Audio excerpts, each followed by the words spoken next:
Voici la Turquie, un vaste territoire coincé entre l'Orient et l'Occident. Un endroit où les continents se croisent, où les empires passent et où l'histoire ne prend jamais vraiment de vacances.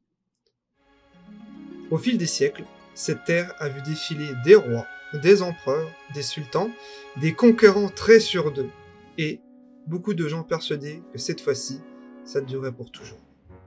Mais aujourd'hui, inutile de visiter tout le pays, car notre destination se trouve là. Oui, juste ici.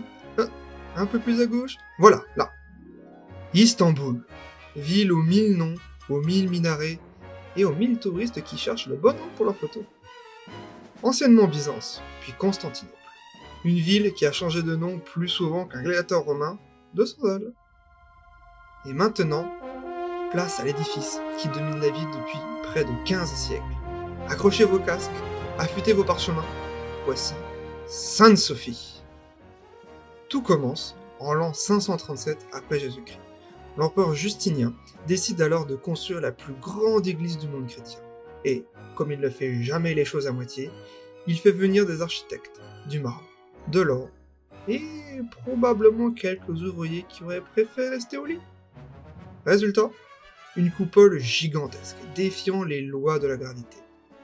Ainsi, provoquant chez le visiteur de l'époque le fameux regard vers le ciel, bouche ouverte. Wow! Pendant près de 900 ans, Sainte-Sophie est une église. Puis, en 1453, les Ottomans prennent Constantinople. Et Sainte-Sophie change encore de rôle. Elle devient une mosquée. On ajoute des minarets, on couvre certaines mosaïques. Bref, on redécore. Mais sans jamais la détruire, parce qu'un monument pareil, ça se respecte. Au XXe siècle, nouveau rebondissement. Sainte-Sophie devient un musée. Puis, plus récemment, elle redevient une mosquée. Autant dire que ce bâtiment a eu plusieurs carrières, et aucune retraite.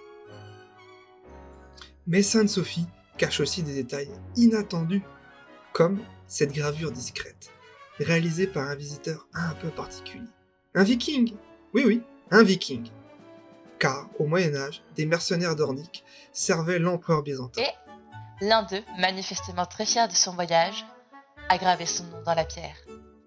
Halfdan était ici. Comme quoi, même au Xe siècle, certains touristes ne résistaient pas à laisser une trace. Sainte-Sophie, c'est donc bien plus qu'un monument. C'est un livre d'histoire en pierre. Un lieu où se croisent empire, religion Et un viking un peu trop enthousiaste.